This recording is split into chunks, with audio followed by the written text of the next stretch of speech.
नमस्कार, आप सभी दर्शकों का एक बार फिर से मेरे YouTube चैनल में हार्दिक स्वागत। और मैं करीना भट्ट सभी चयनित अभ्यर्थियों को एक बार पुनः ढेर सारी शुभकामनाएं देती हूं, क्योंकि बीती रात LT अभ्यर्थियों का जो रिज़ल्ट है वो जारी हो चुका है और लंबे समय की लड़ाई के बाद ये रिज़ल्ट आप लोगों के सामने है। परिणाम आपके हित में ही आया है और सभी चयनित अभ्यर्थियों को मेरी ओर से ढेर सारी शुभकामनाएं। और जो लोग रह गए हैं वो निराश न हो, आने वाले समय में उनका भी सिलेक्शन जरूर होगा। तो चलिए आज थोड़ी सी बात करेंगे शुरुआत से लेकर आखिर तक UKSSC की इस LT भर्ती परीक्षा के बारे में। तो जैसा कि आप सभी लोग जानते हैं कि मार्च के महीने में 2024 में UKSSC यानी कि उत्तराखंड अधीनस्थ सेवा चयन आयोग की ओर से विज्ञप्ति जारी हुई थी, जिसमें 1544 रिक्त पदों पर सीधी भर्ती का आयोजन हुआ था, यानी कि LT अभ्यर्थियों के लिए वैकेंसी आई थी। बता दें मार्च में उसके बाद विज्ञप्ति आने के बाद पेपर की तारीख आई, जो कि पहले जून रखी गई थी, लेकिन किन्हीं कारणोंवश पोस्टपोन हो गई और फिर पेपर हुआ अगस्त में 18 अगस्त को LT भर्ती परीक्षा का पेपर हुआ, एग्जाम हुआ, जिसके बाद जो अभ्यर्थी हैं वो इंतज़ार करते रहे अपने परिणाम का। काफ़ी समय तक अभ्यर्थी इंतज़ार करते रहे और जो आयोग के अध्यक्ष हैं उनके भी काफ़ी बयान आती रही।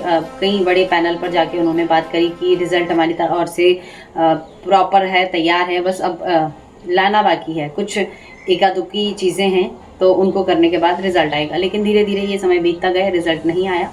फिर बात आई कि 18 नवंबर को रिजल्ट आएगा, लेकिन उस बीच गेस्ट टीचर आ जाते हैं। गेस्ट टीचर वेटेज की मांग को लेकर आते हैं। आप लोगों को भी एक बार फिर से क्लियर कर लेती हूँ कि वेटेज गेस्ट टीचर जो हैं अतिथि शिक्षक, उनका कहना था कि एक्सपीरियंस के बेस पर हमें वेटेज चाहिए, और उनका ये कहना था कि हमें एक्सपीरियंस के बेस पे हमें सालों के हिसाब से कि किसका कार्यकाल कितने समय का है, उस हिसाब से अतिथि शिक्षक को उनके नंबरों में वेटेज मिले। LT अभ्यर्थी फिर गेस्ट टीचर कोर्ट में गए इस मांग को लेकर, जहां लंबी लड़ाई चली गई। फिर LT अभ्यर्थी भी गई। शुरुआती दौर में जो कोर्ट में ये मामला गेस्ट टीचरों के फेवर में ज़्यादा दिखा, तो कई अभ्यर्थी निराश भी हुए कि ये क्या हो रहा है। तो कई लोगों ने उम्मीदें छोड़ दी, लेकिन कुछ लोग थे जो इस लड़ाई को लंबे समय तक लड़ते रहे। और जो अंत में ये फैसला कई सुनवाइयों के बाद डबल बेंच की अदालत में पहुंचा, जहां डबल बेंच की काफ़ी देर की लंबी सुनवाई के बाद 8 जनवरी को उस पर फैसला आया। और फैसला आया कि अब परिणाम जारी हो, और इसमें कुछ वेटेज नहीं मिला। सीधा आयोग की ओर से जो परिणाम बना था, जो रिज़ल्ट बना था, वो जारी हुआ।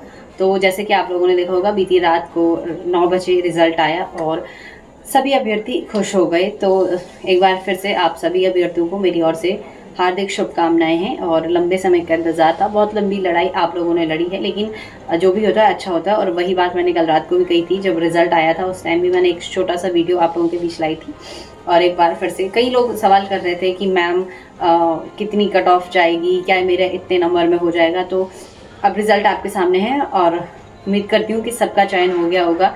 जो लोग भी सवाल कर रहे थे कि इतने में हो जाएगा, इतने में हो जाएगा, तो उम्मीद करती हूँ सभी का चयन हो गया होगा और सभी लोगों को शुभकामनाएं। और 15 दिन के भीतर अब ये जो डॉक्यूमेंटेशन की प्रक्रिया है वो पूर्ण हो जाएगी 15 दिन के भीतर ये। और फरवरी में आप लोगों को नियुक्ति पत्र आप लोगों के हाथ में होंगे और नए सत्र के कार्यकाल से भी आप अपनी सेवाएं सरकारी विद्यालयों में प्रदान कर सकते हैं। तो अभी मतलब प्रदान हो जाएंगी, क्योंकि फरवरी में ही आप लोगों को नियुक्ति पत्र मिल जाएंगे, क्योंकि अब काफ़ी लंबा समय ऑलरेडी इस भर्ती प्रक्रिया को हो गया। अब पूरा देखा जाए तो 1 साल लग गया है लंबे समय के बाद, और अब प्रोसेस काफ़ी तेज होगी क्योंकि पहले से ही काफ़ी देर हो चुकी है।